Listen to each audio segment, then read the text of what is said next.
to Matt Goes to the Movies. Really excited to be back for part 2 of our top 100 video games list. Now, with this couple of guests here today for the show, this is a really big project and one that was the brainchild of one of the guests on the show. So I'm going to first introduce my son, Brandon. He was here for part 1. Welcome back. Hey, everybody. I'm back. Desperately awaiting Elden Ring. Yeah, there might be some upcoming changes to the list here depending on how this game plays out. But also back, Rob, you were here for part 1. Listeners, you know Rob very, very well. Rob, welcome back. Thank you. It's this has been a lot of fun to do. I'm really looking forward to continuing this series. Yeah, I was like looking and anticipating, the days in between part 1 and part 2, and was getting really like psyched up to get back and have all of us together. And by having all of us together, listeners, Harrison from the Basement Binge. If you listened to that episode, and a lot of you did, you know that Harrison was not able to join us for part 1. But we drove up in a van, bagged him, kidnapped him, and got him there for part 2. So, Harris, welcome, man. Oh, thank you. I'm extremely excited to be here. Extremely excited. I was listening to that episode earlier today, make sure I caught up on everything, and I missed so much. Yeah, well, I mean, we're excited to have you here. So, listeners, again, if you listen to part 1, and a lot of you have, it's been one of the most popular episodes that we've done here on Matt Goes to the Movies. Obviously, a topic that a lot of people have very strong opinions on and have probably spent hundreds upon thousands of hours with video games. So really excited to be back here. Similar format to part 1. So we're going to go over that really quick, because if you're a repeat listener to Matt Goes to the Movies, there's a certain structure that we have here when we're reviewing movies that doesn't really make sense to do for a video game podcast like this. So tonight's part 2, if you're listening to this, is going to be our number 74 and going all the way to 40 on our list. So each of us are going to take turns. We're going to list off our 5 games, give a little bit of a recap on why those are in that spot or memories that we have of them. And we're just going to keep rotating through. At the end of this episode, we're going to cap it off with our favorite accessory from whatever video game system you like. There's a lot of them that have come out, some useless and some really, really useful. So it'd be interesting to hear what everybody else has. And because he was not able to join us for part 1, I'm going to put him on the spot, and I'm going to have Harrison. You've got the floor. Take it away with your first list of 5. Okay. Wow. No pressure. Before I start, I got to say, especially listening to the last episode, my gaming experience is very, very unique. I got into gaming when I was a little bit older. The first console I ever had was a PS2. I was fairly young, but my parents were very, very controlling. So it was rare that we were even allowed, my brother and I, to buy like a rated T game. Like I remember the first rated T game we got was like a big deal. So there's a lot of different games I played. Like I remember wanting to play so many of the games you guys have already mentioned. I was subscribed to Game Informer magazine, and I would just read about all these games, and I was never allowed to buy them. So my top 100 list is very, very different because there's so many I just haven't played. So anyway, just discrepancy. If people think I'm crazy, I kind of marginalized myself. Anyway, so I'm starting with 74, you said? Yep, that's correct. 74. Okay, 74. I'm just going to have to say is Madden, specifically Madden 11 or Madden 13. I have the biggest love-hate relationship with those games where I don't like playing them. I don't think I would never play them on my own, but I would, with my cousins or with my friends, sometimes it was fun. So 73 is the God of War for the PSP. I don't even remember the name of it, but I just remember it was on my PSP. I got like the demo for it, the free demo that they had from the PlayStation Store, and then ended up buying it because I loved it so much. First God of War game I ever played. I was kind of new into those types of games, and I loved it. I loved the game mechanics, particularly the way, I don't know why I remember this, particularly the way it used the R&L triggers on the PSP. Anyway, 72 is going to be Minecraft, particularly on the mobile version. I remember when the Minecraft mobile version came out, it like took over my school. I'm going to mention that happened a lot because there was a few mobile games that took over the entire school, and everyone was playing it, and Minecraft was one of them. 71 is Shovel Knight. I hope you guys have played Shovel Knight. I really, really hope you do. It's an amazing game, indie game, super duper fun. I highly recommend it, especially if you have like a Wii U or 3DS before the eShop goes down. Get yourself Shovel Knight. And then 70, I'm going to put Halo 2. I never owned an Xbox. My friends did, and every time I went over, I wanted to play Halo 2 so badly, but they would just wreck me. Like, because I didn't own it, I never got good. And it was like the most frustrating thing because I wanted to be good. So again, kind of love-hate relationship where there's very bitter memories being the loser every round, but also lots of fun memories. I love that God of War PSP game. It was actually my first introduction to the God of War series. I'm probably the only like hardcore gamer I know or have ever met who never owned a PlayStation 2. So the PSP was really my first foray into the Sony ecosystem. I knew that God of War was really good, and that was my first God of War game and really got me into the series. So yeah, I don't know how many other people would have that on their list, but it's a quality title for sure. Yeah, that's one of the things where with the PlayStation Now, a lot of those games are available that were for like a lot of PSP games are actually available on that. And there's definitely some titles on there that I never got the chance to play that I'd be interested in. And that God of War for the PSP, I think it was called Chains of Olympus, I believe is the title for it. That It might have sounds been. They actually familiar. they did eventually. There was 2 PSP God of War games that they did eventually release for PS3 for anybody who didn't pick up the portable, which is a shame because it was a good system. Yeah, it was Chains of the Olympics. I just checked, and I like remember that is specifically because the chains on his sword was like a huge part of the gameplay throughout the entire. Yeah, definitely one that I missed out on in that series that I'd be interested in. So uh, I'm gonna go next. I'm gonna let Rob and Brandon go after. So my list starting at 74, Ninja Gaiden 2 from 2008. Just super difficult game. Usually now I don't have the patience to play games like that really anymore. It's very difficult to do that, but back then maybe a little bit smarter, a little bit more patient. Really enjoyed that game. 73, Rob, don't jump out of your chair or jump through the Oh, boy. screen here. Oof. Uh-oh. Uncharted 2 at number 73. So probably something that a lot of people might have a lot higher. Maybe. I don't know. But definitely made improvements on that first game with the gameplay mechanics, better story. Continued the story, I thought, rather well, but still, a good game, but not something that really like captured me like some of these other games on the list. At 72, Jedi Fallen Order, a really good Star Wars game, one that I liked. I liked the introduction of the new main character, but one game too that I wasn't really a fan of all of the side characters that were in the game, which brings it down a little bit for me because I think there's other Star Wars games, especially ones that I have on this list, where the entire cast actually makes the game. So 72, Jedi Fallen Order. 71, Rob again. Maybe this is don't jump out at me. Oh man. Uncharted 4. Ooh, that's wow. Oh. Yeah, by the time that came out, I really kind of I don't know. I wasn't as interested in the series. It was not something I got right at launch. So just my anticipation and excitement for those games kind of just went down because there was a lot of other things that I still wanted to play.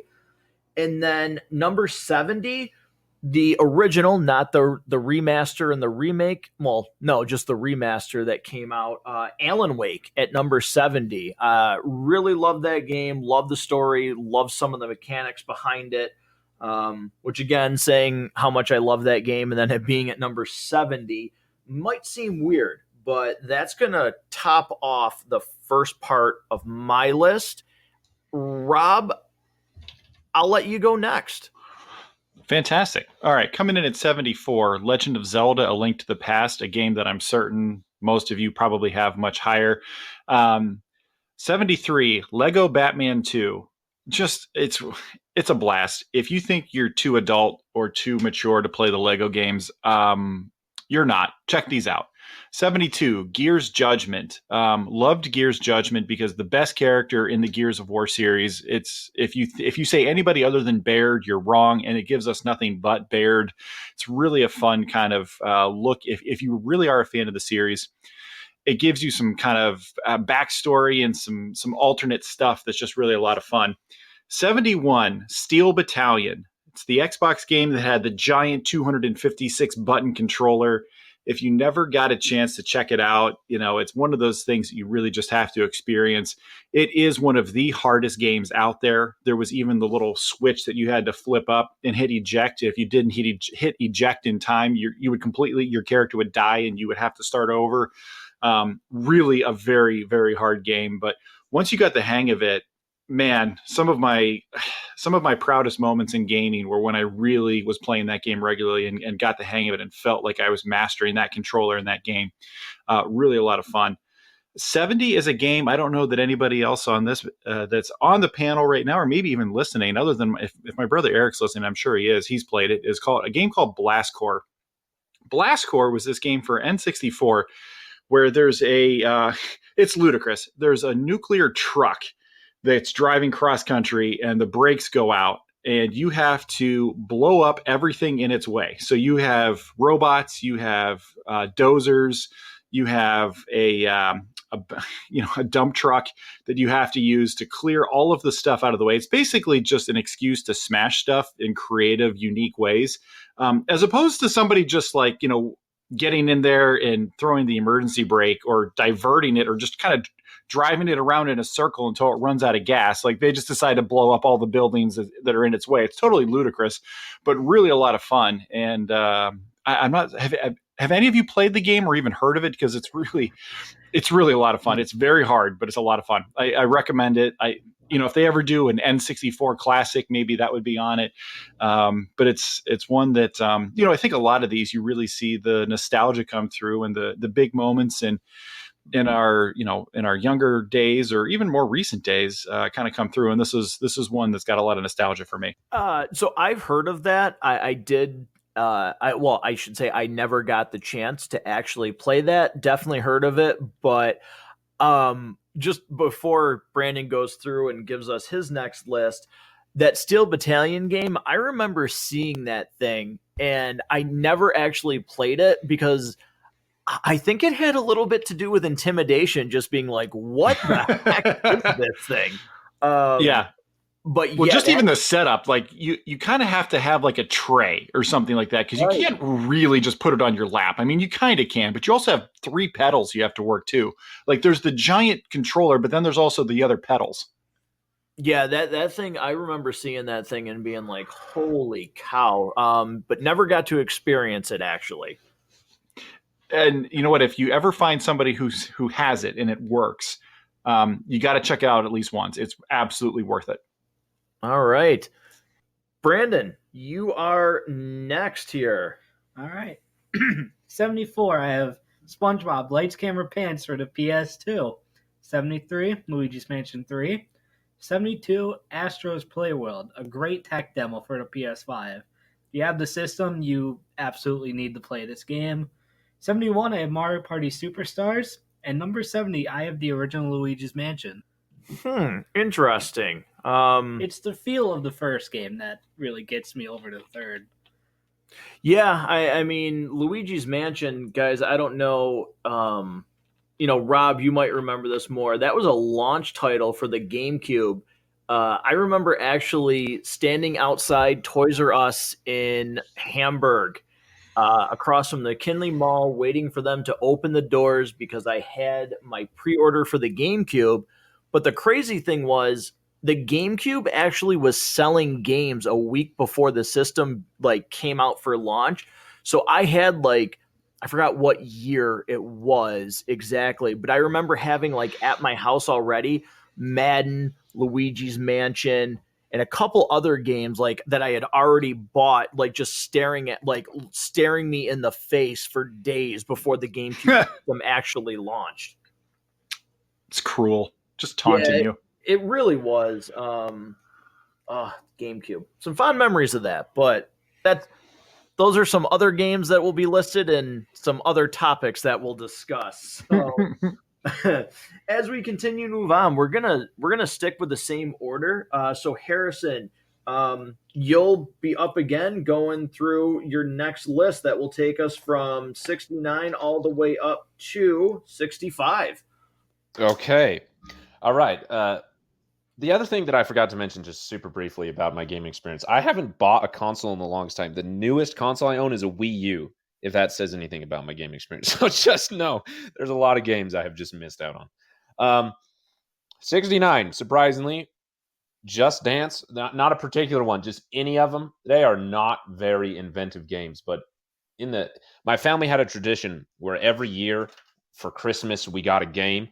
It started as board games, and then my mom found Just Dance, and every year we got a new Just Dance game. And the memories I have of Christmas Eve night, playing Just Dance with my mom and dad, everyone laughing their heads off, is some of the best memories I have. So for that reason alone, Just Dance. 68, Assassin's Creed 3 on the PS3. This is the first one that I'd ever played. This is one of the first rated M games we were allowed to buy as well. I remember that. Yeah, Assassin's Creed 3, particularly online, that had like some of the honest, like hackiest without hacking behavior you could have online. And it was the worst and the best at the same time. 67, GoldenEye on the N64. Maybe that's kind of low for Rob's taste based off last episode. Very low. I remember going to my friend's house. One of the games he had on his 64 was GoldenEye. It was probably the one we played the least, but when we played it, it was always a blast. 66 is a game called Hot Wheels World Race for the Game Boy Advance. Oh my gosh, that game was phenomenal. Fantastic racing game. Like Mario Kart. Kind of like Mario Kart 64, if you can imagine that. But you could do like tricks, those types of things. It was sweet. Love that game. Played it forever and ever and ever. You can unlock like more levels and stuff like that. It was sweet. Then 65, Halo 3. I mentioned Halo 2 earlier. Again, I never owned an Xbox console, but my friends did. And Halo 3 was the first one that I actually got good at, where I could start to win. And so I remember every single time I had a chance to go ahead and play Halo 3, I would. That's low. I know. I feel bad, but it's like I never had the chance to play it that much. It was always at other people's houses. Yeah, I think that's one of those ones. Like you said, if you, particularly when you're playing online, you had Halo 2 at 70. Those are really the ones that, with the explosion of console online gaming, if you weren't kind of putting the time in to really like learn the maps really well, like I could see those not necessarily resonating the same way. Yeah, I mean, boy, the online for Halo 2 and 3, it just holy cow. I mean, it dominated for such a long time. But yeah, kind of similar to what you said, Rob. If you didn't know the maps and put in work, if you were just trying to hop on, for like somebody like me, it just wasn't fun. It'd be 2 kills for every 25 deaths, and it was just like, what's the point here? So, Harrison, quick question: Who had the best dance moves out of the house? Definitely my brother, surprisingly. He is such a good dancer. Like, there's not a dancer in my family. Well, I take that back. My sisters did like ballet and stuff, but like none of us were good. But my brother would just bust in moves. He was so good. Oh man. That's too funny. I've played a couple of those games. They're pretty fun. Kind of, we had some similar, not every Christmas we got one, but some similar stuff where we had some days where we just played that. To your benefit, you didn't see that. Yeah. So I think what's really interesting and compelling about the Just Dance series, going back to a topic we went over a few times in the first episode, expanding the idea of who a gamer is. Just Dance is one of those kind of series that will bring other people in. If you're having family over, and maybe it's somebody who would typically poo-poo gaming or look down their nose or think it's a waste of time. If you put Just Dance on, all of a sudden now they're participating and now they're gamers, even if they don't want to necessarily admit it. Yeah, 100%. I think there's probably going to be a couple more games on this list that really, lend themselves to what you just said, where the typical gamer was not who was getting those games, and it brought some families together where you would do things that maybe you wouldn't have spent that time together had it not been for Just Dance or maybe one of these other games that might be on the list. So going with my next 5, at 69 I have Dragon Ball Fighter Z. No. That's not how you say the name. Okay. How do I say it? It's Fighters. Fighters. Okay. Fighters. Dragon Ball Fighters. To anybody else that's listening, sorry. I hate that. So, pretty fun game. A lot of good memories playing with my kids. Not in terms of me winning, because that really doesn't happen. Mostly got beat pretty lopsided, but still fun, something to do with the boys. So a lot of good memories with that game. 68, Devil May Cry 5. Pretty big gap between my list and where I have it. So really did enjoy that. I thought it brought the series back after a little bit of a disappointment in Devil May Cry 4. And to a lot of fans' thoughts, probably DMC, the remake. I like that more than what seems to be the average review score for that. But 67, Resident Evil Village. I do like the new formula, kind of going back to the basics, the first person, the over-the-shoulder camera, the tight corridors. I do like the direction the Resident Evil series was headed with these, with Resident Evil 7 and Village. Number 66, Rob, something we talked about in part 1, Mortal Kombat 3, but I'm specifically talking about when it hit the arcades. One of those games that people were lined up at the arcade, quarters on top, the one guy that you couldn't beat that just stayed at the machine, but so many fighters on the roster. MK3 was such a good time.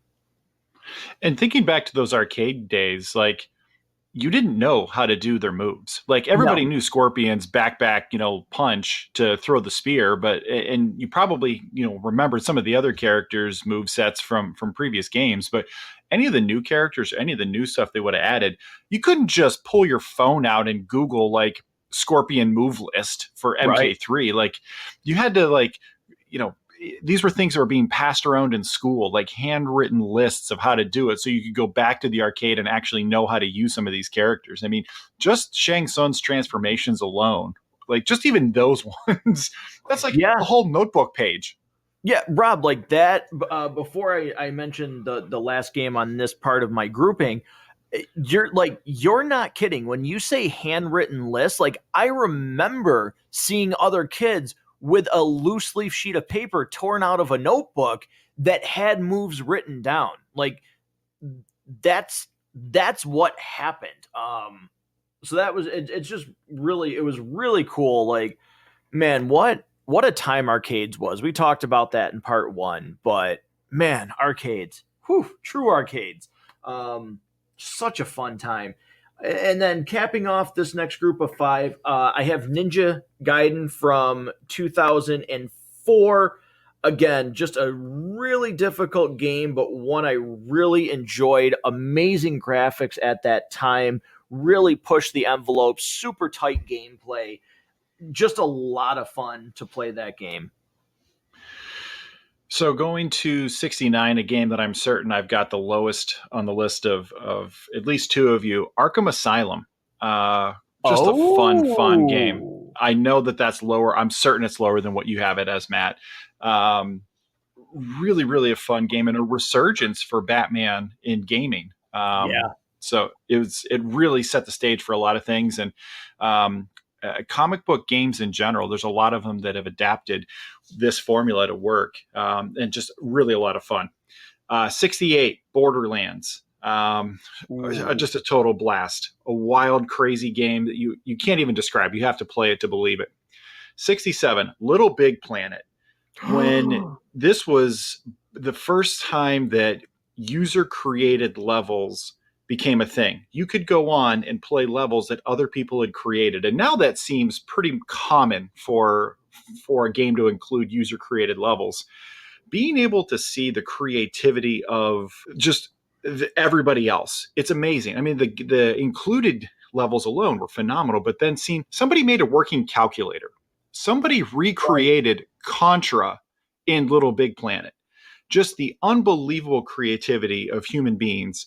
You see this with social media. You can access so many people right now you'll never see just the things that are available on YouTube and TikTok alone. It is unbelievable, the creativity of our fellow humans. Little Big Planet was a great opportunity to see that, and a game I fondly have a lot of great memories of. It's interesting. Most of the games on my list are like a T or M rated game, and then I throw Little Big Planet in there and Lego. I'm all over the place. 66, God of War 2. I'm just a big fan of this series in general. 65, the first Gears of War. They got better as they went, but the chainsaw bayonet, as impractical as it might be, is still incredibly satisfying to pull off every single time. The cover-based mechanics were kind of different from what else was going on at that time. Just really a lot of fun. And, the story sometimes gets criticism from different people because it's a bunch of muscle-bound dudes, and it gets criticized as being kind of a bro-y game. But I sort of disagree with a lot of that. I actually found throughout the series the story to be pretty compelling and the characters to be compelling. And the world that they built, it's so hard to describe. It feels Venetian, it feels European, but it's not. Like, it's just I'm a big fan of well-crafted worlds and Gears in general. I love the world building and enjoyed the whole series. So Gears 1 tops off for me at 65. Yeah, really quick, I will say I do think the Gears of War story, when you look at it as a whole, is actually it's much more than just a bunch of like big muscle dudes, running around. I thought there was actually some crazy character moments, really good emotional moments during that series. Oh yeah. But yeah, that chainsaw bayonet. The one thing that, looking back, I think that maybe kind of hinders that first Gears of War is because it was very different than, anything else that was out. I think was that initial, like when that initially came out, when you go back and look at it, that first game, that single player story is incredibly short. You could really just whip through that thing. And I think that's maybe why sometimes that game like gets a little bit of flack and it doesn't get the credit that it deserves, because I think sometimes just think about how short that single player story was for a game that was like marketed as heavily as it was. It was kind of, you got it, you opened up the package, and before you knew it, you were done with that game. So just not to kind of go off on too far of a tangent here, there's definitely games on this list, multiple games that I have over 100 hours into. I'm certain that you guys all have multiple games on your list that you have well over 100 hours of time into. There is absolutely something to be said for a shorter experience that's well told. Yeah. You can look at some of the particularly open world games that are bloated just for the sake of adding time. I'm looking at you, Assassin's Creed later entries. I'm looking directly at you right now, Assassin's Creed later entries. Yeah. Origins very much so too. that just have all this extra side stuff for the sake of having it. GTA 4 and 5 to some extent, 5 a little bit less, I think, but 4, like I'm not going to run around and grab all those tag points. Like I'm just not going to do that. Like I don't have that kind of time. If you do and you're having fun, then by all means have fun. But I find myself when I'm playing one of these super long open world games, I just finished Red Dead Redemption 2 earlier this year. The next one I loaded up was Call of Duty Cold War because I know the campaign and most of those Call of Duty games are fairly short. I want a quick, easy narrative that I don't have to remember too much about if I go 2 or 3 weeks before being able to turn my system on. There's something to be said for a short, fast experience, well told, that's not bloated. Yeah, absolutely. Totally agree. Brandon, you're up with that next list. My goodness. All right, so 69. I will defend this game to the death. It's The Legend of Zelda Spirit Tracks, a very fun, underrated Nintendo DS game. Number 6 is Dragon Ball Heroes. I don't know why they stopped supporting this game. And at 67, I kind of cheated. I did not finish this game, but it's still on my list. And for those who played it will understand why. I have the new Pokemon Legends game on there. I think this is where the franchise should go, set on a completely right path. And another underrated game is Super Paper Mario for the Wii. And for my last one, 65, if this game gets a later change in the future, this one skyrockets up my list. Melty Blood Type Lumina. A great fighting game with a lot of potential that I think they could possibly hit, considering how well they've been doing with this game. Yeah, I think that will be, Harrison, I know you said it doesn't seem like you probably play a lot of games that are online or anything like that. I think some of the games, and Rob, I don't know if you're going to have this too, but I know on Brandon's list and some of the games on my list, as these games continue to get support, there's one coming up that's in, part of the groupings that we're going to do for me, that a new expansion just dropped. And this is a game that could probably skyrocket on my list based on how this expansion's going so far. So I think that's kind of interesting too, that some of these games, could potentially jump considering the support that they are or are not getting from the studio still. So, Harrison, you would be up to take us through 64 through 60. 64 through 60. Okay, let me get my right piece of paper here. I'm adjusting things otherwhere as we talk. So 64 is, this is a ridiculous name, Supersonic Acrobatic Rocket Powered Battle Cars, which is a digital only game, which is the precursor to Rocket League, believe it or not. It was one of those games that we just downloaded a demo for. My brother and I are on a PS3, and we ended up buying the full version like the next day. It legitimately was, or is what led into Rocket League. But the mechanics are completely different than Rocket League. But oh my gosh, we played that game for hours and hours and hours and hours and got ridiculously good at it. We were so excited when Rocket League came out and got popular. We went to play it, and it's like, this is not even the same game. But they are. So anyway, 63 is Harry Potter and the Chamber of Secrets on the PS2. Oh my gosh, that game was impossible. I was really young when we got it. Everybody kind of has those stories. Like there's memes about it when you try and beat a level and you can't, and then your dad takes the controller and beats the level for you and your brain like explodes. That is that game over and over and over again. I remember I would come home from school and my dad, instead of being at work, would be at home with the PS2 plugged into the huge big screen TV, which we weren't allowed to plug it into, playing Harry Potter, like levels and levels and levels beyond where we were. Harry Potter Chamber of Secrets. 62, Ratchet and Clank All for One on the PS3. You kind of mentioned this earlier, Matt. A lot of the games that I played were split screen co-op games because those are kind of the games we were allowed to buy and kind of forced to buy. We weren't just, my parents were kind of strict about what we were able to buy. So a lot of those other more popular games, I was at my friend's house. So yeah, as far as co-op games go, that's a fantastic co-op game. 61 was a game that was mentioned earlier, Hyrule Warriors on the Wii U. That is one of those games that the story is nothing. There is one if you want to call it that, but it's one of those games that without a doubt, when I'm in the mood, I can just pop in and have a ton of fun with. It's just a great source of entertainment. And then 60, Need for Speed Carbon on the PSP. Oh my gosh, I spent hours on that game trying to unlock all the customizations. It was a blast. First Need for Speed game I ever played, and probably my favorite too. Very cool. Another PSP entry on there. Yeah, there. Speaking, Harry Potter games. Boy, there is a new one coming out that it was funny because it was released for Brandon. Well, When did the first trailer come out? It was announced during the PlayStation 5 reveal, Yeah, and I was like the trailer happened. I go, do I want that? yeah. It was crazy. It was weird because we both kind of said the same thing. Like, I think we're gonna have to buy a Harry Potter video game. So, because I am not, and I know Brandon's not. Like, I am not a big Harry Potter guy. I'm not.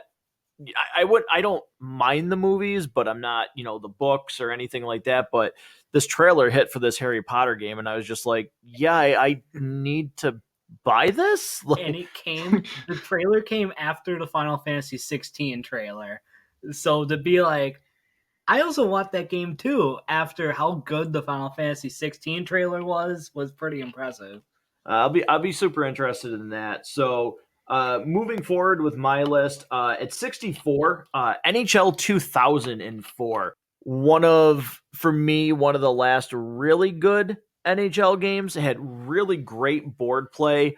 I just I miss that in hockey games where you could play along the boards and you had to dump and chase the puck. I'm a real big fan of hockey. It's my favorite sport, and it felt very real playing NHL 2004. So that is 64. 63, Ghost of Tsushima, a really good game, one that I actually still have to finish.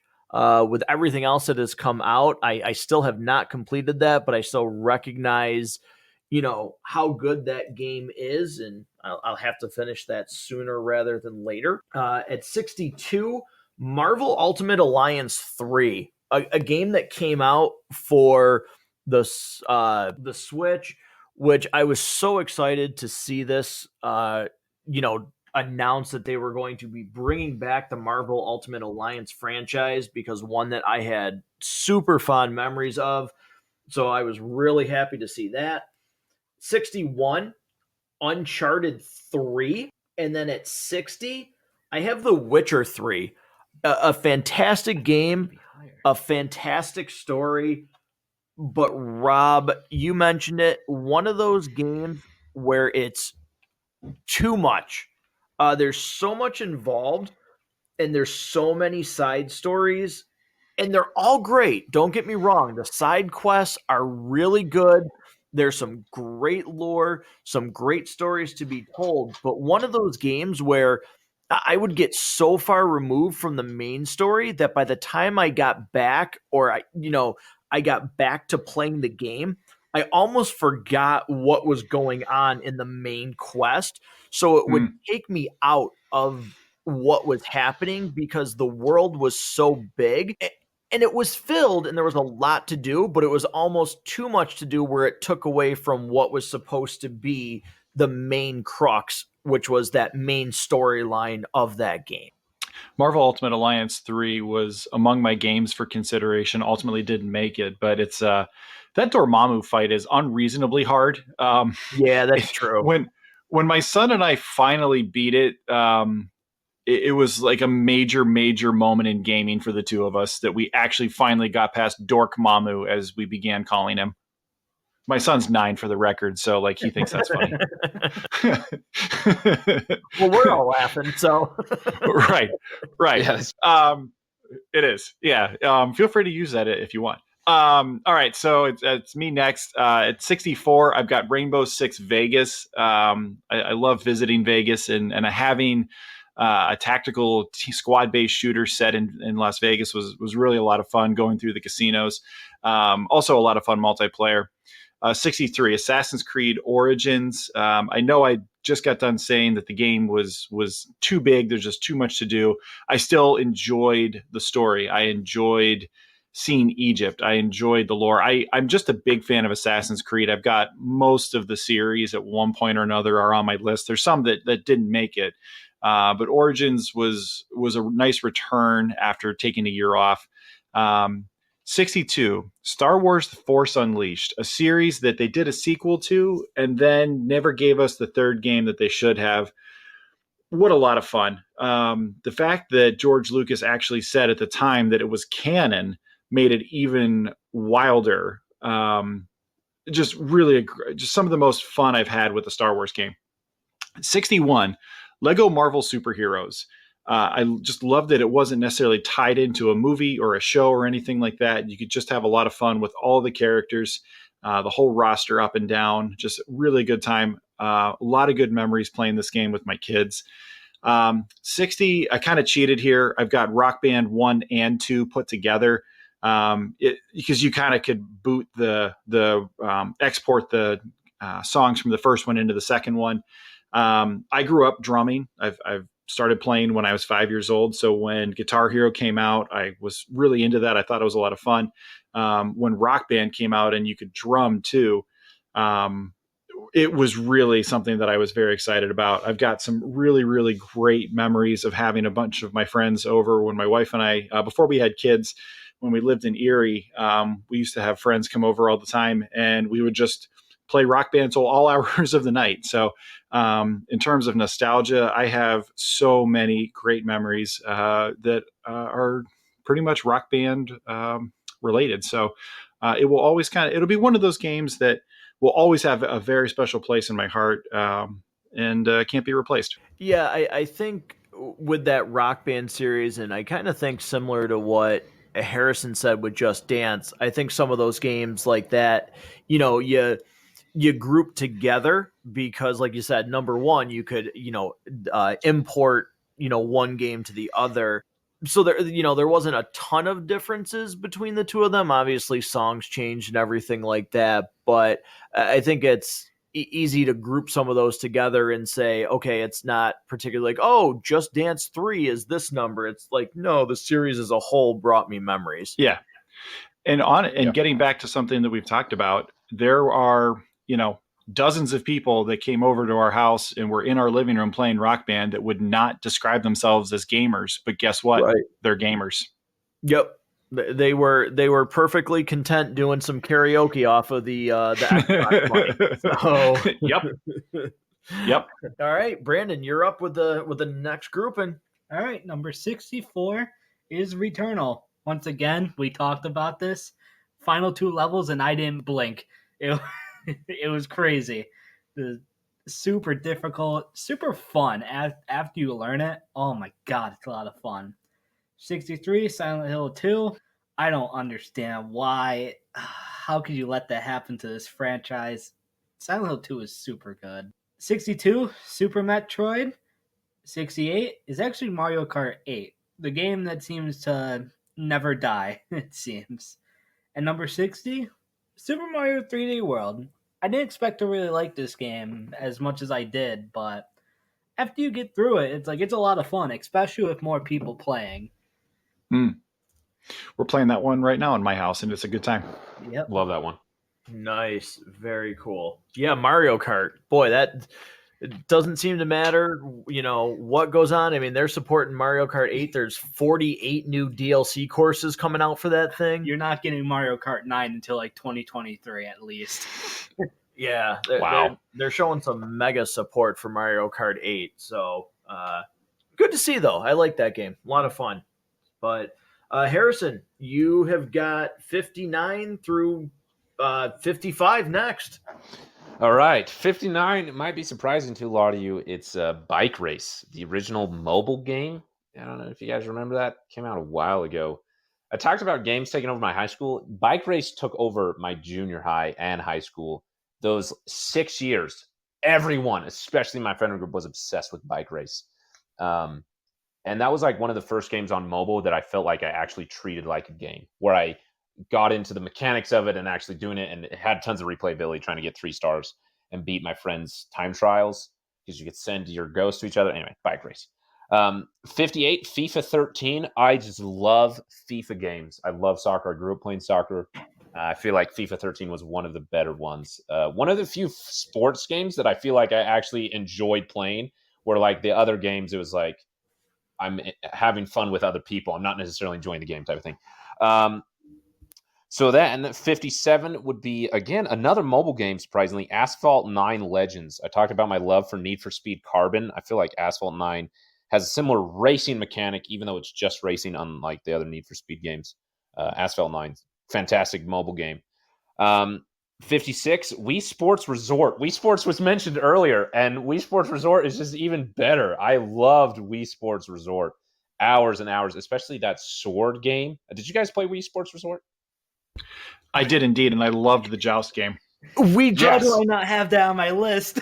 Oh man, that was so good. You just like Oh my popped gosh. the blood vessel in Brandon's head. And it has like the sinking platforms, and so you slowly get closer together. Oh my gosh, hours So good. playing Wii Sports So Resort. Wii Sports Resort was on my list of games to consider, but it did not ultimately make my list, even though Wii Sports did.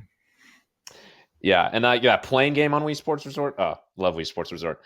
So then closing this out here, 55 is the first of these three games that I'm going to mention. All three of them made my list. Disney Infinity 2.0. I'm a huge like collector of things, so that Toys to Life genre definitely hit a weak spot for me. Disney Infinity, I love those games, but this one's definitely the weakest outside of like the new characters and skill trees. It's a weak entry. Yeah, that series. I'll mention a quick point with Disney Infinity. When that first came out, I loved it.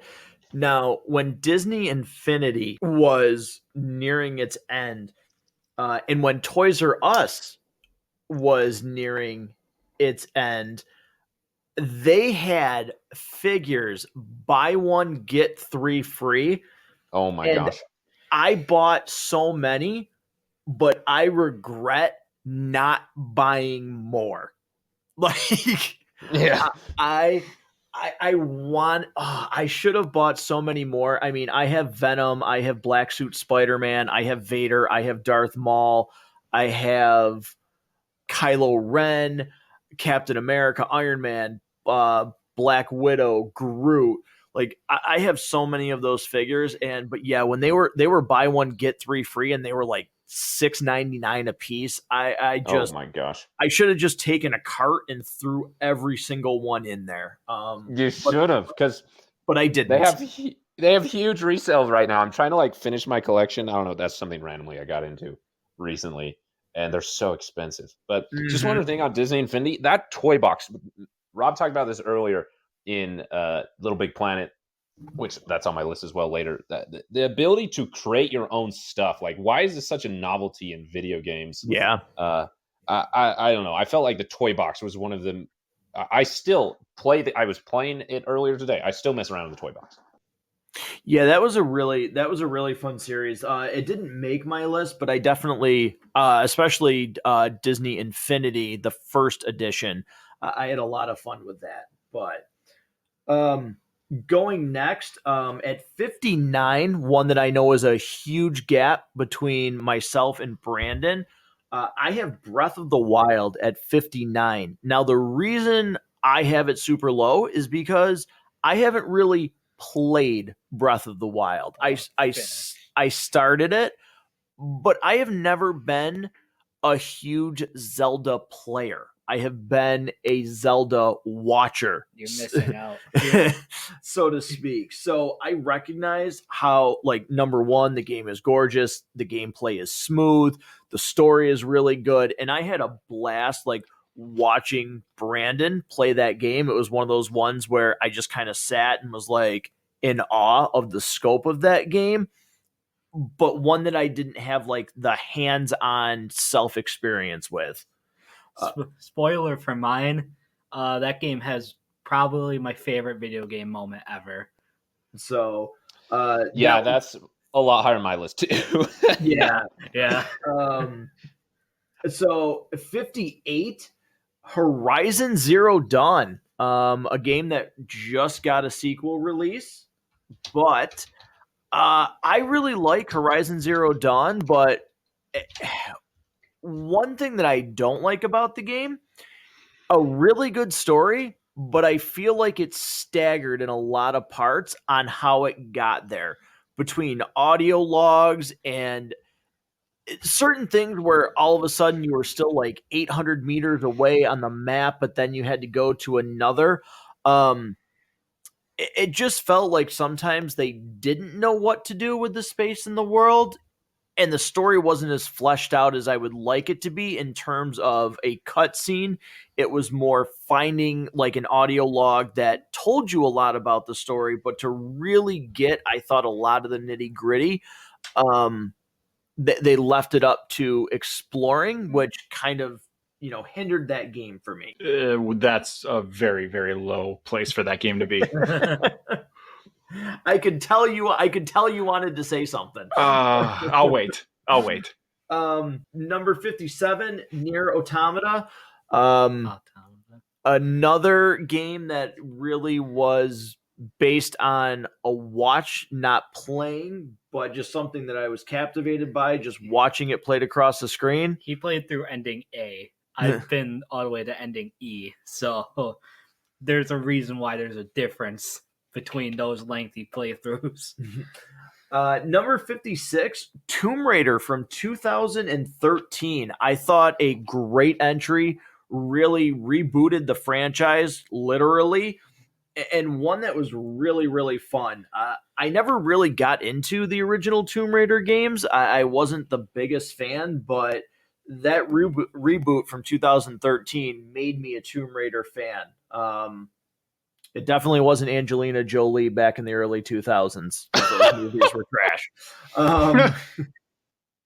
And then capping off this part of the list, Rob, this might be low for you too, man. God of War PS4.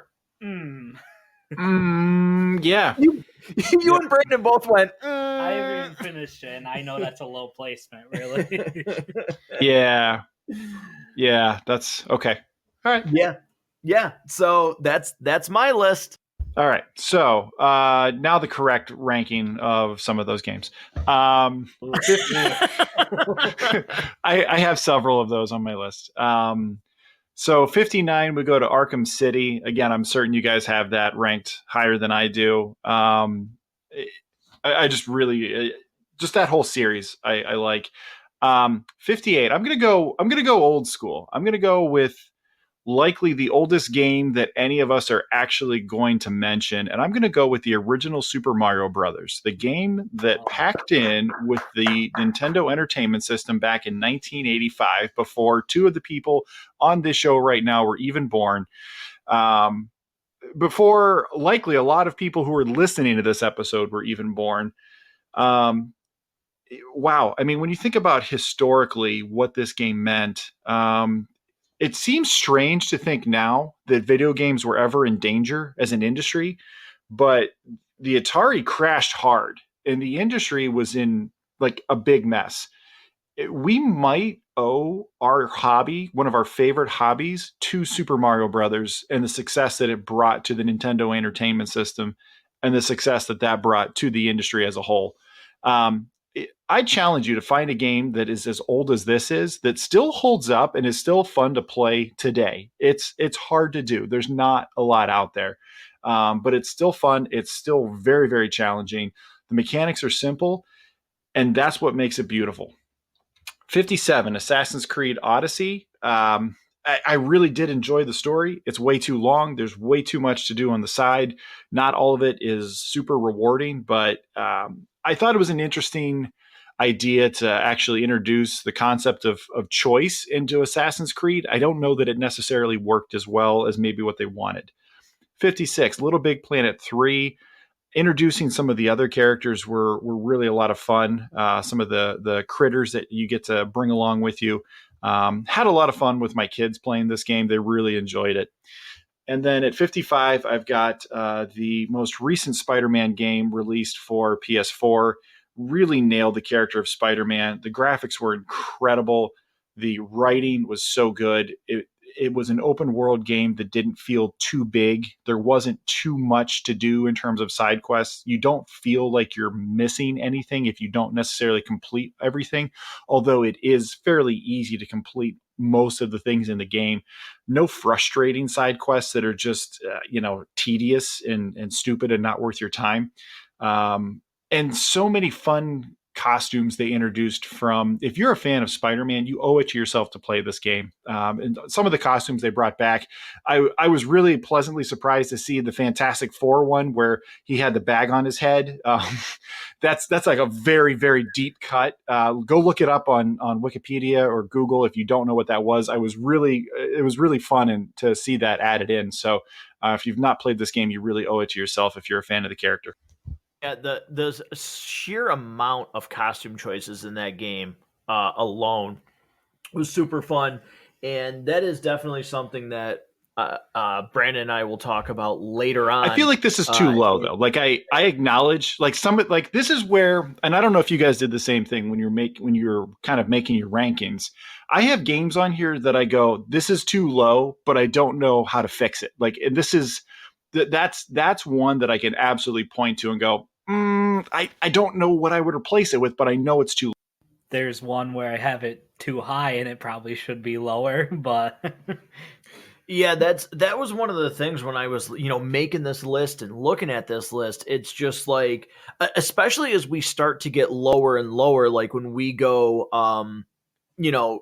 the next time we're doing this episode, and then especially when we get to the top games, some are like, okay, like where should this go? Should this be higher? Should this be a spot lower? I mean, I know I've got games on here that you guys are like, oh boy, that seems low, but yeah, there were some definite like, man, well, where should this go? And I know this is a great game, but how do I put this?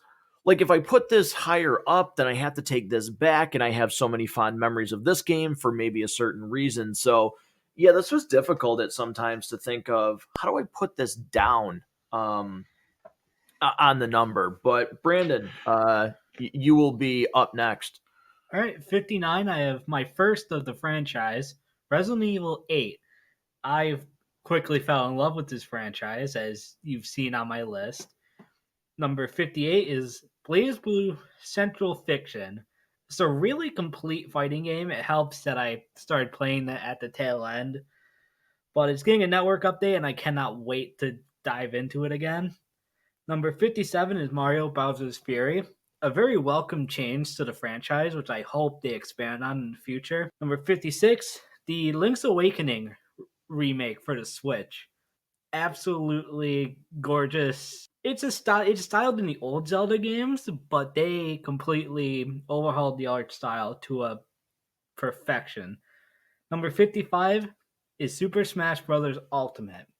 Holds probably the best like character like introduction trailer with the Sephiroth trailer. It's so good. Yeah, a lot of Super Smash in the house playing back and forth. Yep. Again, another game that I get my tail kicked in on. And the Sora one kind of made me a little emotional. So, Harrison, we're moving along here. So you've got 54 through 50.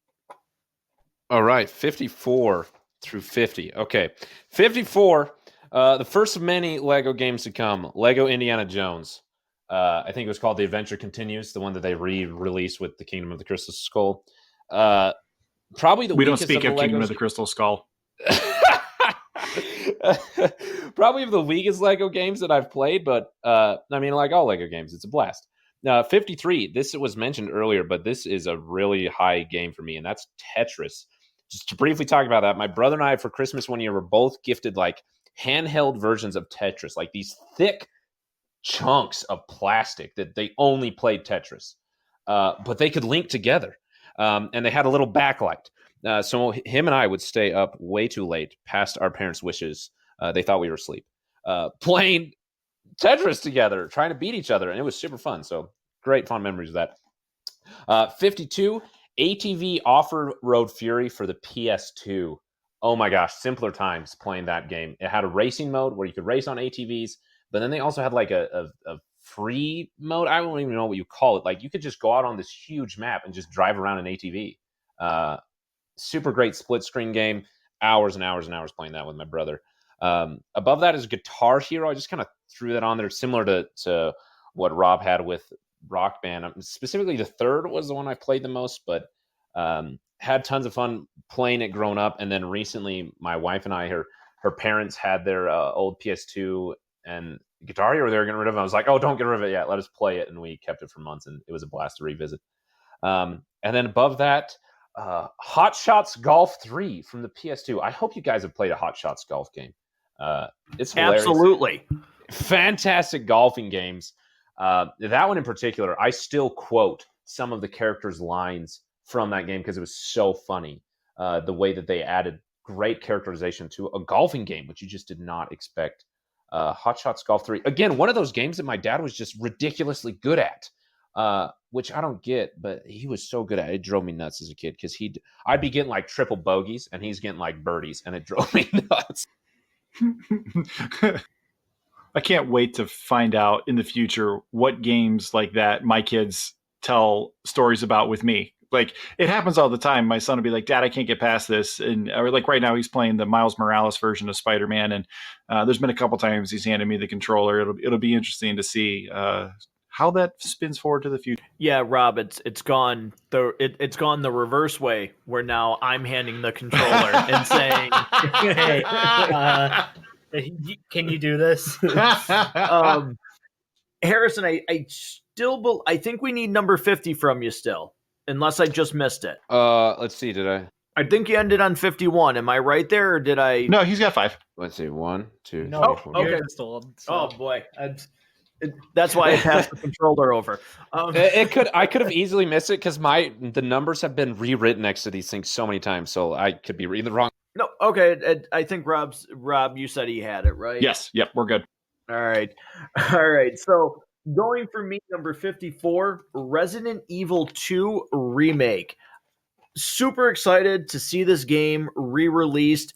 I do have a couple problems with it. One being they did cut some of the story out that I loved about the original time that it released. Not as bad as 3. But a game that I still really enjoyed because Resident Evil 2 will be, mentioned at a different time here. The original, 53, Devil May Cry 3.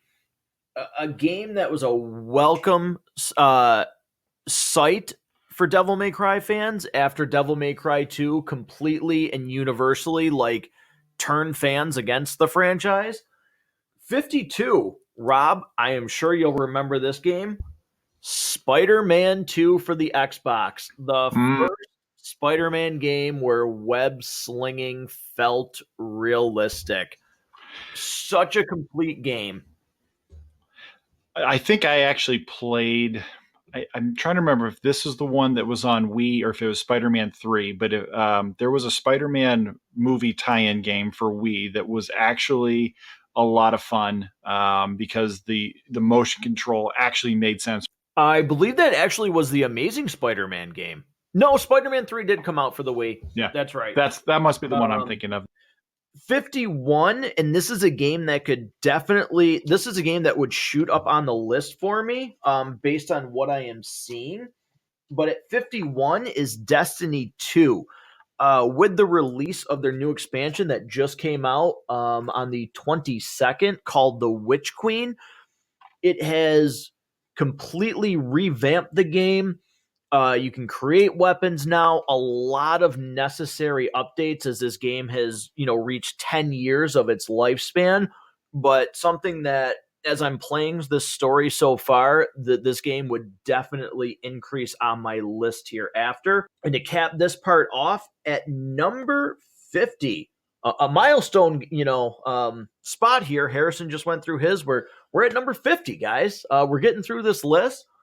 Is Final Fantasy Online. Called Final Fantasy 14 Online. A game that completely came out of absolute dumpster fire status.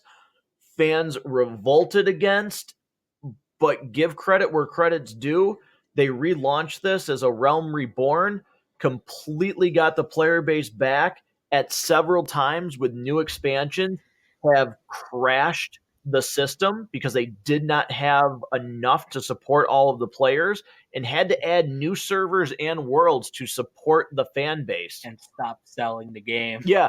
And on two separate occasions, stop selling the game off of the PlayStation Store because too many people were buying it to support the servers. Who does that these days? Like from a game that literally they pulled from the market when it first released to completely strip the game down and start it from the ground up. It almost tore down Square Enix. Yeah. Like, honestly, like the history behind that game, like, this almost tore down Square Enix.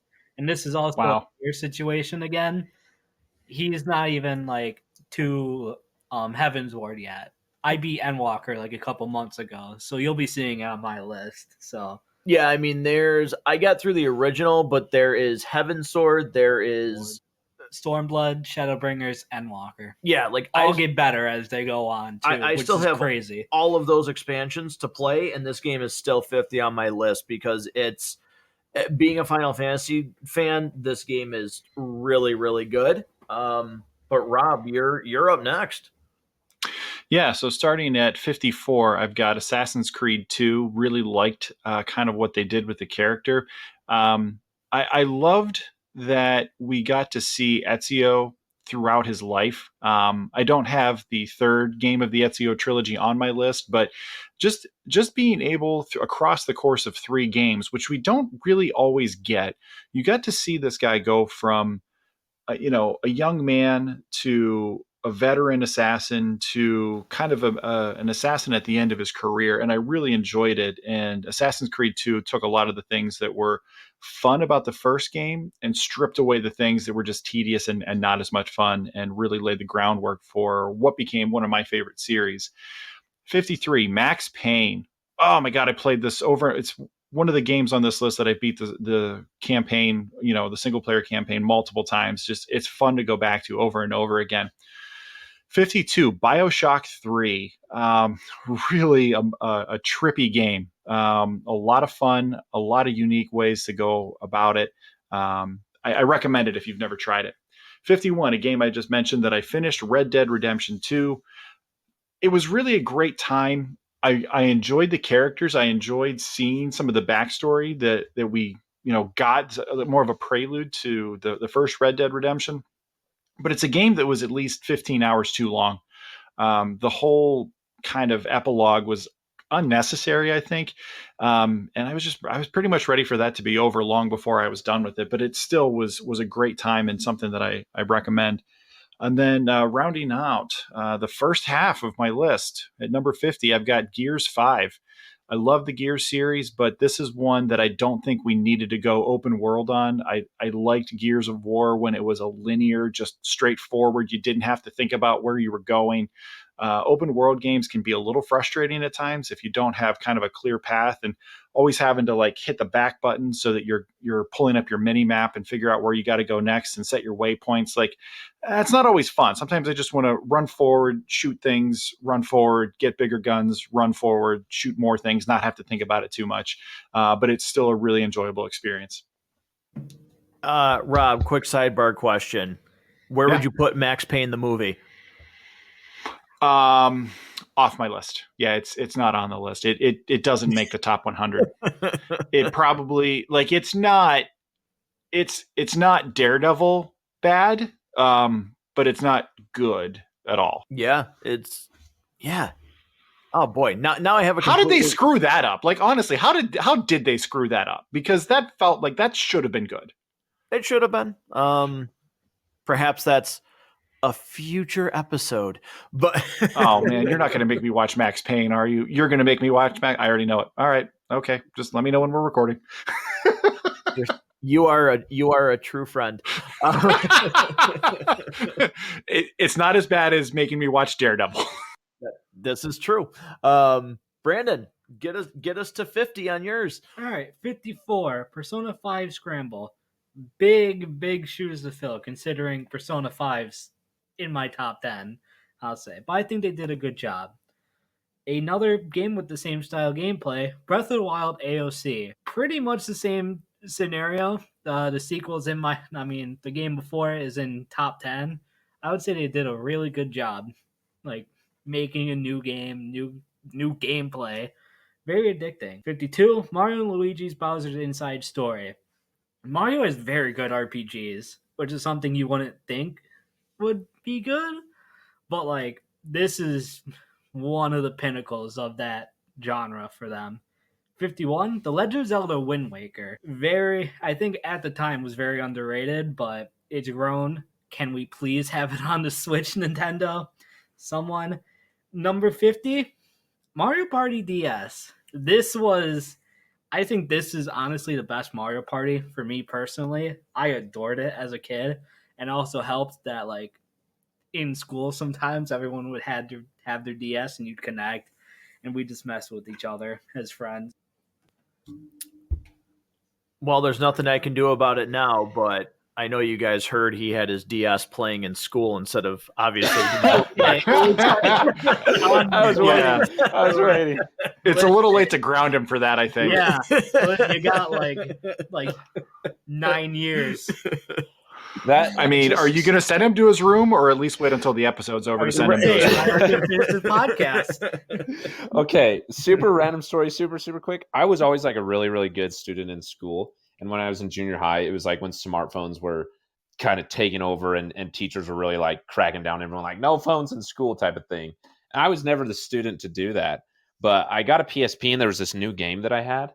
I don't even remember what game it was. I brought my PSP to school, and there was this one teacher that like students were on their phones left and right. And so I was like, whatever, I'm going to play this PSP game that I just bought. I'm playing my PSP and she took it away from me. Like, I was like, seriously? You never take away anyone's phone. You're going to take my PSP. I was so furious. The one. Yeah. Oh, God. Video games. I don't know what else to say other than, man, like, I'm so glad we did this because so many good memories. And there's going to be so much more to talk about as we get closer and closer towards like beginning top 25. So I just want to reiterate how much fun I'm having doing this. So Harrison, you would be taking us from 49 until 45, and then we got 2 more rounds apiece here for this. Oh my gosh, that is crazy. Okay, so 49. I was surprised this made on the list. I took it off and put it back on a bunch, and I'm glad it's on the list. Captain Toad Treasure Tracker on the Wii U. I think it might be on the Switch too. I'm not sure. Well, what? You brilliant man. I'm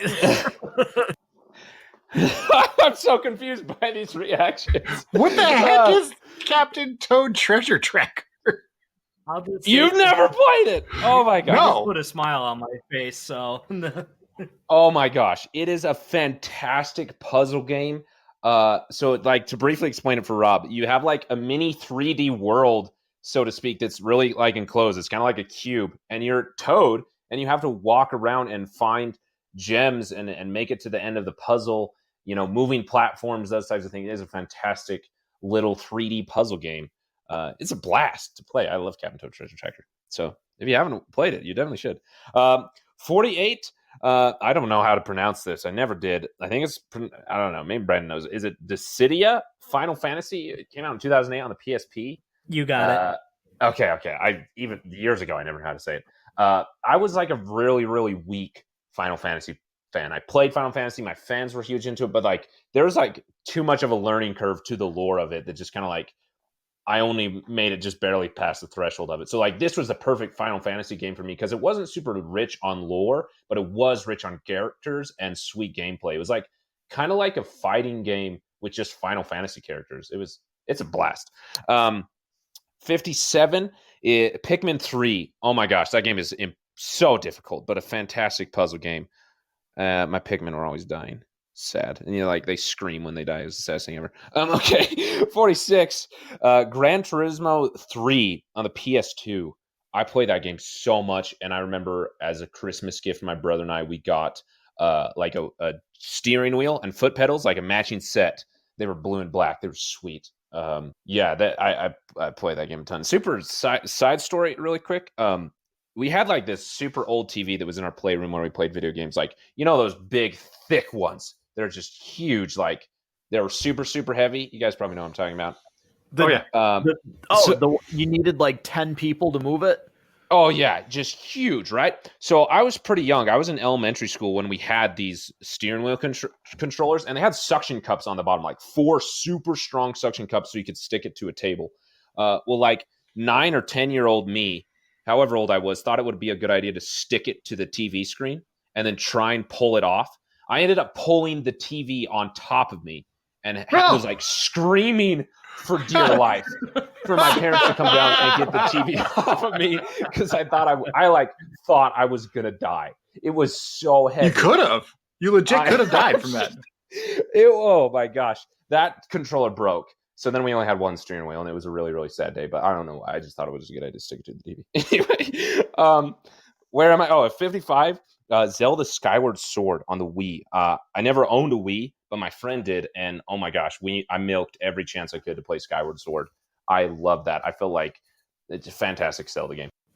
Nice. Harrison, you have, so once again during this list, you have thrown Brandon into a frenzy because you mentioned Pikmin 3 and he was like, how do I not have that on my list? I love that franchise. Oh, it's so good. I'll also say that Pikmin 3 has fantastic multiplayer. A lot of the games on my list are games that I played co-op because that's the most gaming we just did in my house, was particularly me and my brother playing together, and Pikmin 3 has fantastic co-op levels. Yeah, so 49, I have Mass Effect 3 at 49, a game that I had huge anticipation for, a game that started off unbelievable, and then a game that at the end really disappointed me and a lot of other fans. Where one thing about the Mass Effect franchise, and Rob,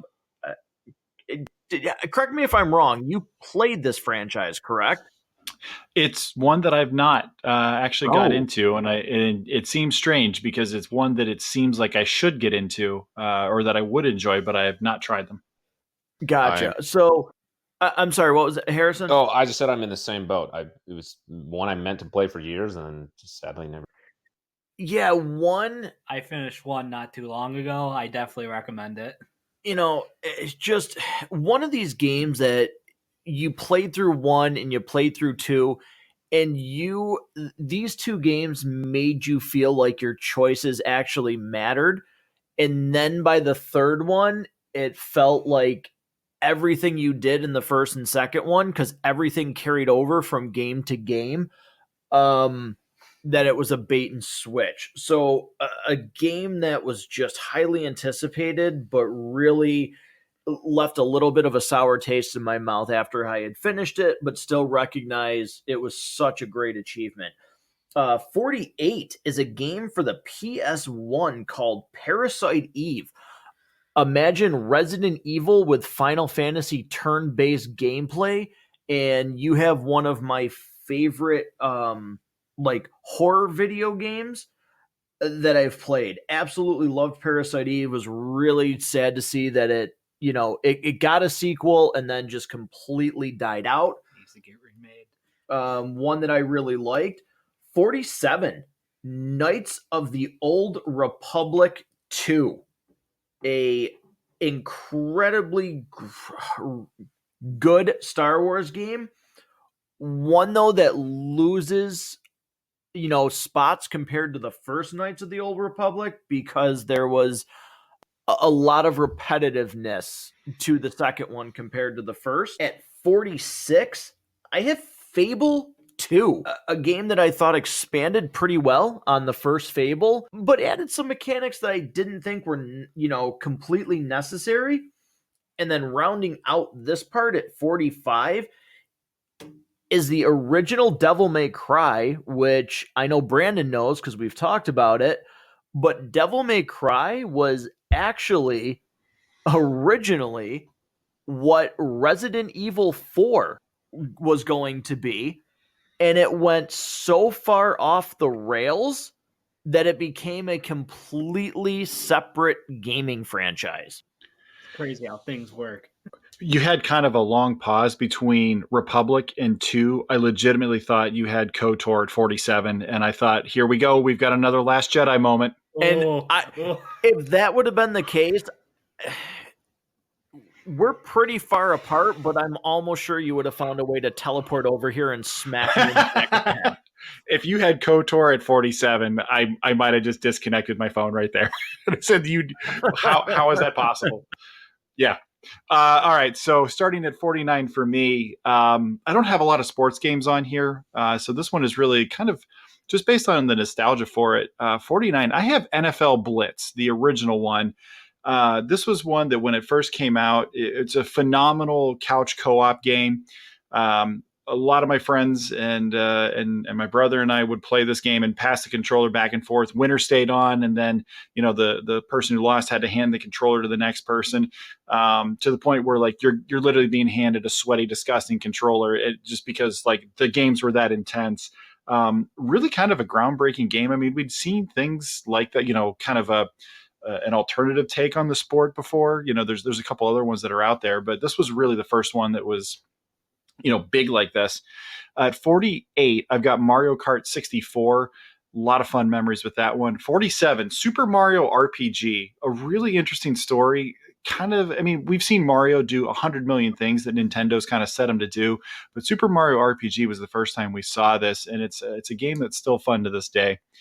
46, I have Assassin's Creed Rogue. It's the game in the series that most people, even people who are big fans of it, completely forgot about. And if there's one that you've skipped, it's likely this one, which is kind of sad because everybody likes Black Flag.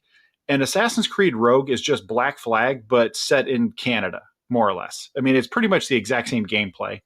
And I really enjoy that they're telling the story from kind of a Templar perspective. Just give us something a little bit different.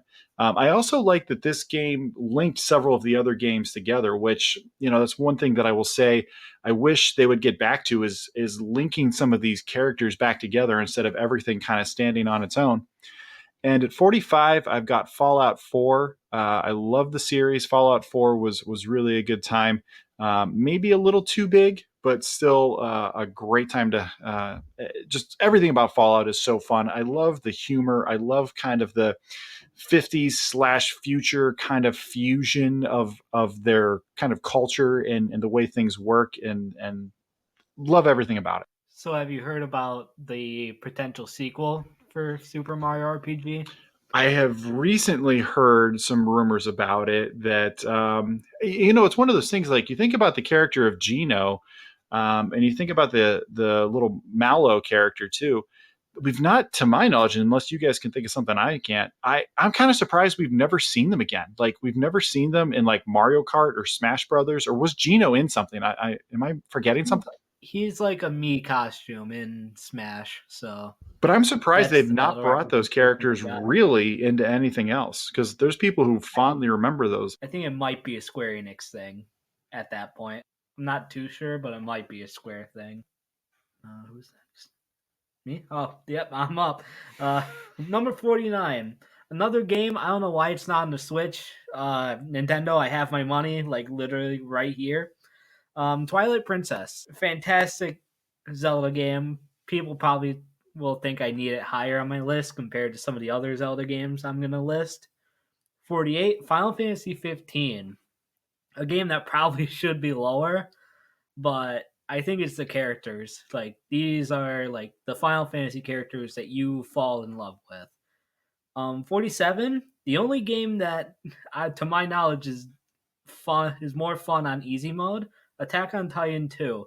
Just running through your enemies, especially if you watch the show, like fans are gonna love it. Number 46, I actually have Miles Morales for the PS5 on there. I didn't think of it like as great as Spider-Man PS4, but it's still a great game, and it really shows like how far video games have gone. Number 45, Xenoblade Chronicles 1. A game of plot twist, and plot twist. And it also holds, I think, for me, top 3 final boss theme ever. Like, it's so good. Among that, I think it's number 3 overall in terms of final boss themes. All right. Harrison, Okay. you're up to start the final stretch. To close this out, man, and looking at what I'm about to mention, interesting choices that have led me to here. Anyway, 44. Sonic and Sega All-Stars Racing. Oh my gosh, the hours that I have put in to that game with my brother. Short story, I remember we bought it. He bought it for himself for Christmas. It was like one of the first games we bought for ourselves when we had money. And our basement was being remodeled where the TV was. So all we had was like a portable, probably like 10-inch TV screen that we plugged our PS3 into so we could play Sonic split screen, Sonic and Sega All-Stars Racing on a 10-inch TV. Love that game. Fantastic. 43 Warhawk on the PS3. You guys probably have never heard of it. It's a third-person shooter, kind of like Battlefield, but third person. But also kind of like Warzone. It's kind of hard to explain. Like, you can pick up different items when you die. Your loot drops everywhere, but you can like hop into what's called a Warhawk, which is like a plane and a helicopter together. You can drive Jeeps. You can drive tanks. Like, it is just a fantastic third-person shooter game. Super duper fun. My brother, I play that forever. 42, MotorStorm Arctic Edge on the PSP. MotorStorm is one of the few series where I became such a loyal fan of it that I pre-ordered the game the second it was announced. And that was one of them. The amount of times I played MotorStorm on my PSP, I love that game. I love being able to customize the cars as well. 41, again, surprises is on the list, but the more I thought about it, the more it deserves to be here. Nintendo Land on the Wii U. It was like one of the games that came out with the Wii U. In fact, if you bought the black version, it came bundled in. It was meant to like show off what the Wii U could do. But oh my gosh, it is a fantastic party game. From the mini games it has that you can play with up to 5 people, just a fantastic, really great party game. My friends and I played those games for hours and hours. Even though they're mini games, they're games that you can just continue to play. Love Nintendo Land. And then 40, The Force Awakens. It was really, really hard to pick between 1 or 2. I'm just going to say both. Star Wars The Force Awakens. It was one of the first RPGs I ever played. And it was fantastic game. I just say that. The amount of times I lifted up a clone with the Force and then electrocuted him just brings a smile to my face just thinking about it. Did you mean The Force Unleashed? Oh, excuse me. I wrote The Force Unleashed and then I just said The Force Awakens. What the heck? I was The Force confused for a Awakens is second. a movie. Oh my! I'm so sorry. Let me rephrase that. The Force Unleashed. Yes. There we go. Excuse me. That makes a lot more sense. I was like, it's came out of my mouth sounding weird. Yeah, sorry. The Force Unleashed. Fantastic game. Again, the fact that it was canon at the time, loved it. Yeah, a really good Star Wars game. Really, really good. 44 for me. Rob, we had these 2 games one spot apart. At 44, I have Fallout 4. Completely agree with what you said. A little bit too open, but a really, really good game. At number 43, Halo 3. Wow. Not as much hype, especially for me, behind Halo 2. A game that I don't think lived up to how much Halo 2 brought me into the experience, but still a really good game. I did think it was, at the time, felt like, I mean, you knew you were going to get another Halo game, but it felt like a nice conclusion. 42, Super Mario 64.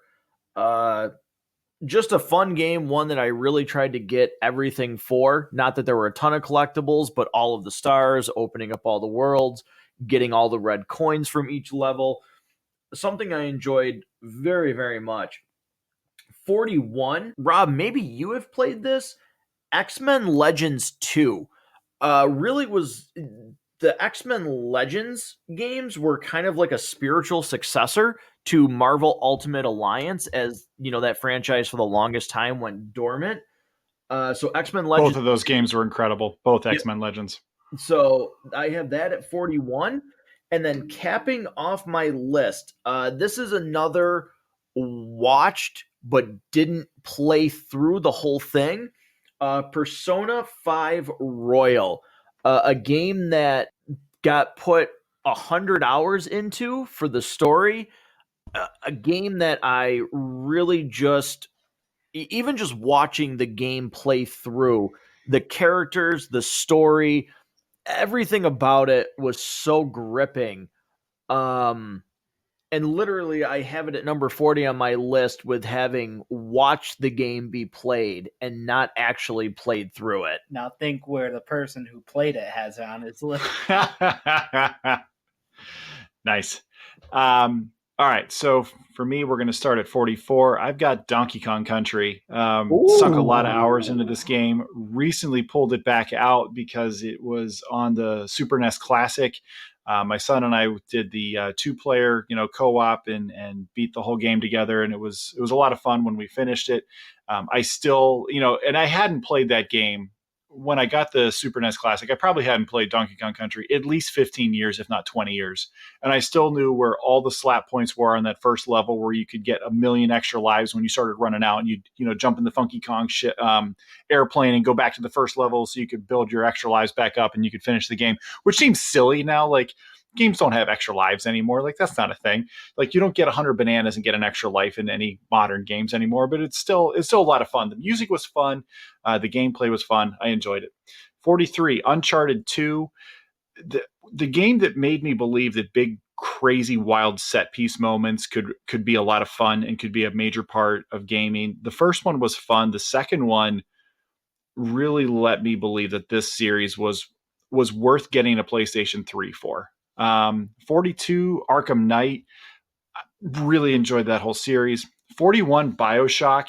Kind of a wild game, kind of a fun game, neat twist. I'm not going to spoil it here if you've not played it, but it's something that I certainly recommend. And then 40, Lego Star Wars 2. Now, I want to share a quick story about Lego Star Wars 2. I was aware of the original one, and I thought it was just a stupid, cheap cash-in attempt to, build on a Star Wars name and a Lego name and get people to play a kid's game. So I downloaded the demo for Lego Star Wars 2 when it came out, planning to just completely dump on it and make fun of it and say, this is stupid. And I found myself grinning ear to ear the whole time I'm playing it, going, this is kind of fun. Is anybody looking at me right now? Is anybody am I being watched at all? Because I'm not sure that I'm ready to admit that this is fun. And just really opened my eyes to what this whole series could be. And now I've played, even before I had kids, I played through a bunch of the Lego games, and they were all just a ton of fun, total blast. They're not super hard, like you can just play it for fun. You don't have to play, Dark Souls all the time, where it's absolutely soul crushingly difficult. Sometimes playing games can just be about having fun. And I think Lego Star Wars 2 really represents that for me. Yeah, one quick thing here with these Lego games. I know they're on a lot of lists and they didn't make really mine, but they're like pure, just wholesome fun. I remember playing the Pirates of the Caribbean one with a friend of mine, Mike, just so many nights, just hanging out and just playing that game. Like, again, 2 adults just playing Lego Pirates of the Caribbean, because they were just sit down and have fun games. So originally there was no dialogue. The characters didn't speak. They just kind of made like noises and sort of grunts and things like that. It was hilarious. And it was hilarious. So just real quick spoiler, if you've never played this game and you actually want to check it out, real quick spoiler, fast forward like 10 seconds. The moment where Vader reveals himself to be Luke's father, he basically reaches behind his back and pulls out like a family picture of the three of them together. And that's how they do the reveal. Like, it was so funny. Like, it was whole frame and everything. Of all of the times I've laughed of something Star Wars related, and Star Wars is actually really funny at various points. It is very, very clever. That's one of the funniest things in all of Star Wars that I've ever experienced in my life. Oh my gosh. I got to say, Rob, that there's a large discrepancy between your number and my number for that game. But that game, the Lego games are so funny. I just have to tell a story about this because I find it hilarious. My brother and I, would just die laughing at the same joke over and over again. We would play the Jabba's palace level, like the floating one over the Sarlacc pit. And there's these things that you have to jump off to find Princess Leia when she's in like her Jabba outfit, whatever that's called. And we would change characters to this clone that has a clone helmet on and in like a blue Speedo, like just skin-colored torso and legs in a blue Speedo. And when you double jump, he just straight up face plants. And we would just face plant right in front of Princess Leia as a clone Speedo. And like, we just thought it was the funniest thing ever. But like, that's just a humor you can have. Yeah. Brandon, you're closing this episode out here. All right, so 44 is actually Super Mario 64. Obviously, it's just a really, really fun game, even after all these years. Number 43, another game I haven't finished, Octopath Traveler. If you like JRPGs, you need to get this game. From the combat, they even got like the sprite animations now. It debuted, it pretty much put on the map the 2D HD style, which Dragon Quest 3 is being remade in, and I'm about to pre-order it as soon as it comes up. So I would really recommend it if you're a fan of the genre. Number 42, BlazBlue Cross Tag Battle. My second fighting game ever.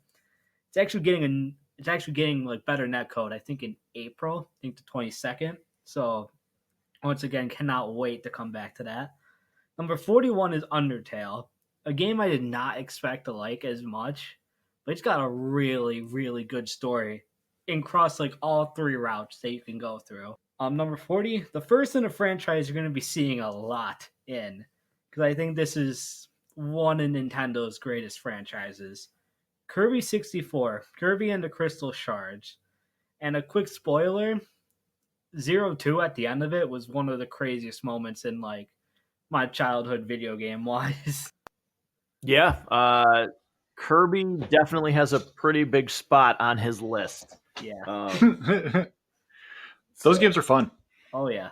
Yeah, definitely a lot of fun. Played many hours of co-op on certain titles for Kirby, but man, guys, we moved along. We got through the next list, and we got 2 parts left here, listeners, to get through.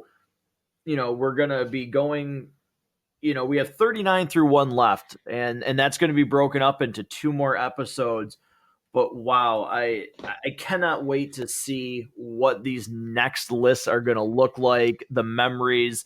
Because again, I've got some games on the list that some of them are ranked not just because of the game, but because of what was going on with my life at the time, the story behind them. So I am just eagerly anticipating what's coming up here.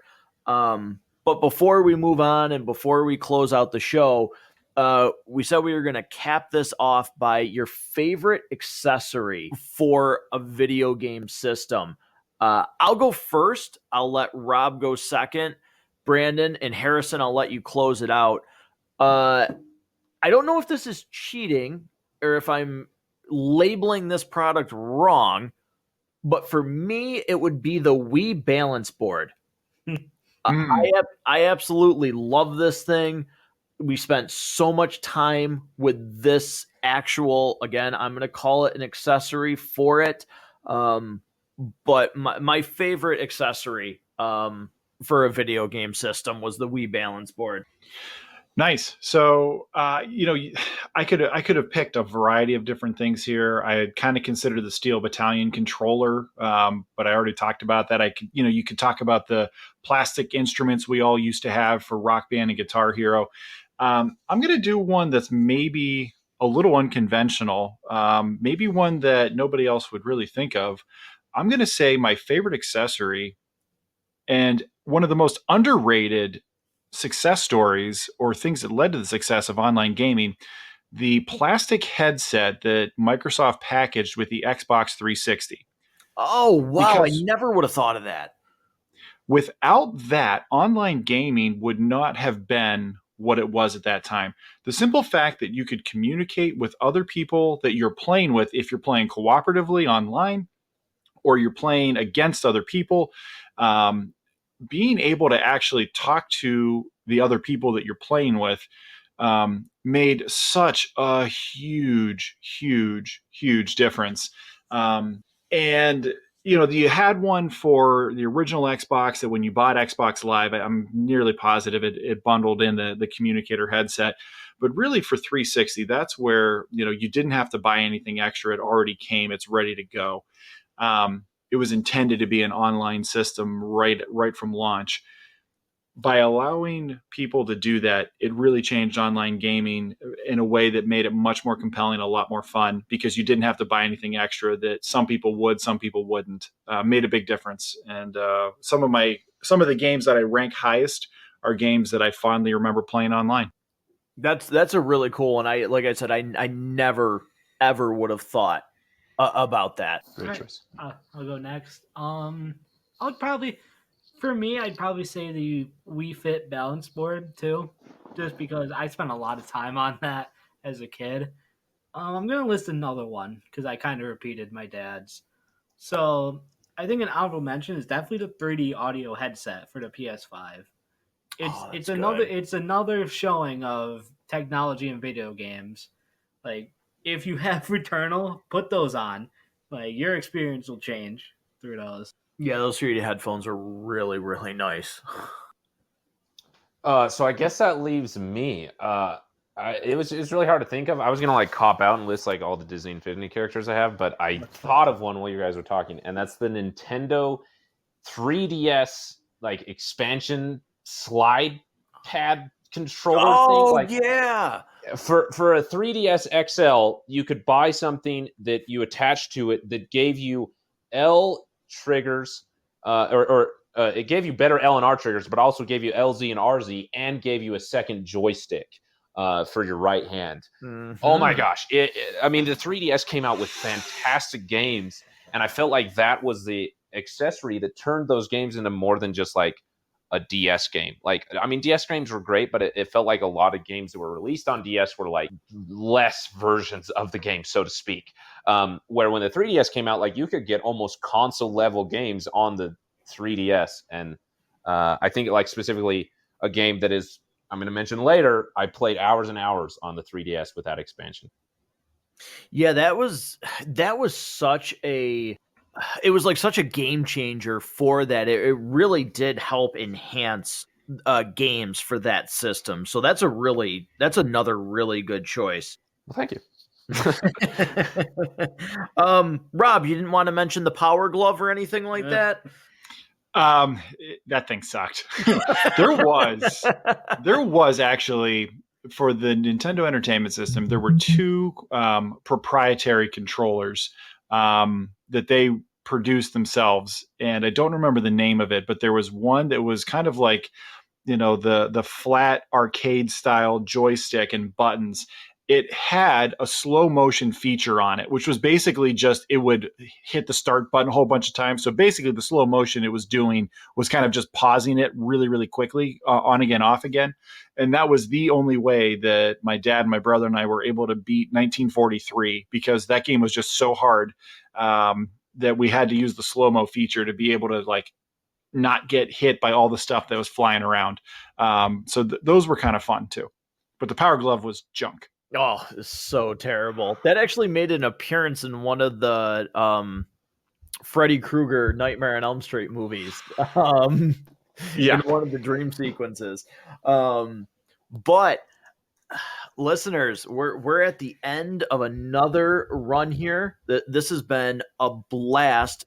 But before we sign off, Harrison, I want to give you a chance. A new listener, if this is the first time that you're listening to Matt Goes to the Movies because of this video game review, and you haven't heard Harrison before, he runs the Basement Binge, a podcast that I absolutely love. I want to give him a second. All of his information is going to be in the show notes, but I want to give Harrison a second here. Talk about the Basement Binge. Let them know what they can find over there. Well, thank you. Before I do that, I have to mention, you mentioned something about a power glove being used in a movie. If you guys have not, I don't know how I haven't mentioned this on the podcast yet. If you guys have not seen Kung Fury on YouTube, it's completely free. You need to go watch it. Do the three of you guys, do you like the movie Hot Rod? So Never watched it. first of all, I love Hot Rod. It's super funny. It's one of like my guilty pleasure movies that I don't know if I ever would have admitted, but now you just called it out. So Yeah. now it's So, out, okay. now it's out in the open. Yeah, I love Hot Rod. So I guess if you haven't seen that, watch Hot Rod. But so imagine the humor and like style of Hot Rod combined with like an over the top 80s kung fu cop movie. And that's what Kung Fury is. You seriously need to watch it. It is hilarious. There's a scene though where they hack back in time using the power glove, and it is the funniest scene ever. So for that alone, you should watch Kung Fury. Anyway, the Basement Binge. Thank you again, Matt, for the chance to talk about it. The Basement Binge is a podcast similar to Matt Goes to Movies, where I review movies, and I like to binge them in order. January and February is supposed to be Animation Hall of Fame 2. Matt and Rob have joined me for some of the episodes that haven't been released yet. It's been a while since I released an episode. I recently quit my job, and you think that not having a job would allow me to have more time, but it's taken up a lot of my time in different ways now. So hopefully by the end of this week, I can get some episodes released that I've been working on, including the How to Train Your Dragon trilogy that Matt and Rob joined me for, which was a blast. So if you like binging movies, if you like talking about movies, go check out the Basement Binge wherever you get podcasts. So thank you again, Matt, for letting me talk about it and for joining me here. Like I said, my experience with gaming was so different than yours, and I wouldn't really especially in recent years, call myself a gamer, but it has been so much fun to talk about these and also just hear what you guys have to say. It also is like a little bit of wish fulfillment. Like I said, I remember getting the Game Informer magazine and like reading about all these games you guys are mentioning.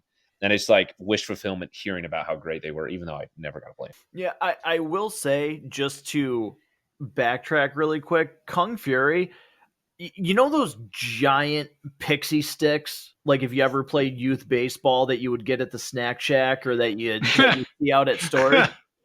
Kung Fury is what happens when you give like a kid 6 of those and he eats them all in one sitting, and then you tell him to film something.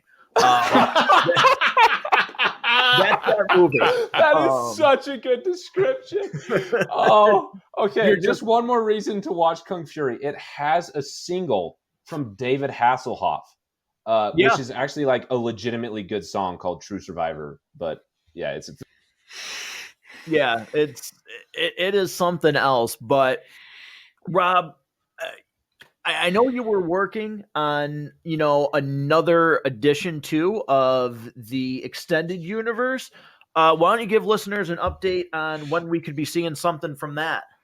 Yeah, so my brother Eric and I do kind of a spin-off show of Matt Goes to the Movies we call the Extended Podcast Universe, and we like to cover films that have made a long-term impact on us.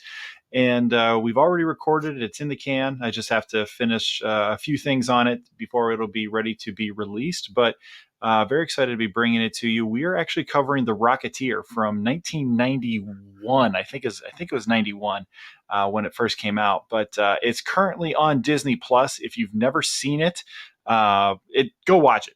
It's a blast. It's on Disney Plus, so you don't have to pay anything extra for it if you've already got access to Disney Plus. If you haven't seen it in a while, you'll probably find yourself listening to this going, oh man, why have I not watched The Rocketeer in a while? That's such a good movie. It was really a lot of fun to revisit. Definitely holds up still. Is still just as much fun as I remember it. So if you want to kind of watch along with us, go check out The Rocketeer on Disney Plus, and then download the episode when it becomes available, which should be within the next I would say hopefully within the next week you'll be able to get that. Awesome. Can't wait. Love that movie. Super fun. Still holds up really well today. So listeners, again, if this is your first time and you've gotten through this episode, thank you so much. Welcome to the show. Hopefully this makes you want to come back, hit that subscribe button, listen to other episodes.